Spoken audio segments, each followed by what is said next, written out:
In 1907, a White Star Line passenger ship smashed into the rocks off Cornwall with more than 500 people aboard. The SS Suevic was nearing the end of a voyage from Australia to Liverpool, with scheduled stops at Cape Town, Tenerife, Plymouth and London.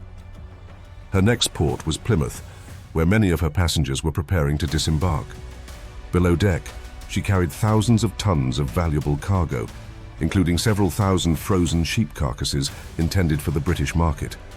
Late on March 17, 1907, the Suevic approached Lizard Point through strong winds, drizzling rain and dense fog.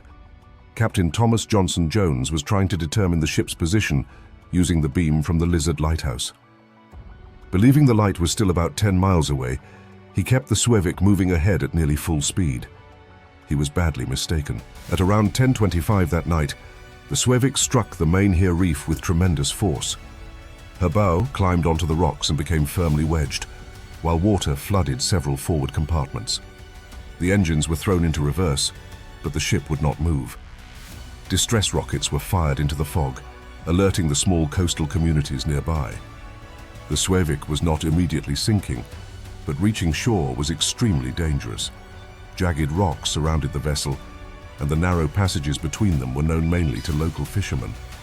Volunteer lifeboat crews from the Royal National Lifeboat Institution, or RNLI, were summoned from Cadgwith, Coverack, Porthleven, and the Lizard. 60 men launched into the darkness aboard 4 open wooden lifeboats, protected from the freezing spray by little more than oilskins and cork lifebelts. The fog was so thick that one lifeboat reportedly found the Suevic by colliding with her hull. Getting the passengers off was even more dangerous. The small boats rose and fell violently beside the enormous liner, sometimes dropping several feet between waves. Passengers had to climb down rope ladders and time their movements with the rising boats below. Among those aboard were dozens of infants and small children. Suevic crewmen George Anderson and William Adams helped carry the youngest children down the ship's side. As each lifeboat surged upward, the children were passed into the waiting arms of the rescuers below. Their mothers followed after them. The lifeboats carried the survivors through the rocks to Polpeor Cove, where local residents had lit fires along the shore. Passengers were taken into cottages, wrapped in dry clothing, and given hot food and tea. Then the lifeboatmen turned around and rowed back into the storm. Again and again, for 16 hours, the volunteers traveled between the stranded liner and the shore. At times, the oarsmen could barely make progress against the wind and current.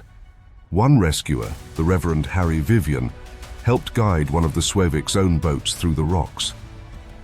When it was later smashed apart, he swam ashore, then joined another lifeboat and returned to the wreck. By the time the operation ended, the 4 RNLI lifeboats had rescued 456 people. Another 68 passengers and crew members were later removed aboard tugboats sent by the White Star Line. Not one person aboard the Suevic died. The operation remains the largest number of people ever saved in a single RNLI rescue. 6 men, including Anderson, Adams and Reverend Vivian, received RNLI silver medals for their courage. But the Suevic's story was not finished. The bow of the ship was embedded so deeply in the reef that salvage crews could not pull the ship free. Instead of abandoning the entire vessel, engineers decided to save the undamaged stern section. Divers placed explosive charges across the hull and literally blasted the Suevic in half. Because the engines, boilers and propellers were all located in the surviving section, the stern remained fully operational. It traveled to Southampton under its own power, moving backward while tugboats guided and steered it into port. A completely new bow was constructed at the Harland and Wolff shipyard in Belfast, towed to England, and attached to the surviving half of the vessel. Less than a year after the wreck, the rebuilt Suevic returned to service. The ship had struck the rocks at nearly full speed, been evacuated during a storm, and then cut apart with explosives. Yet every person aboard survived, and most of the ship did too.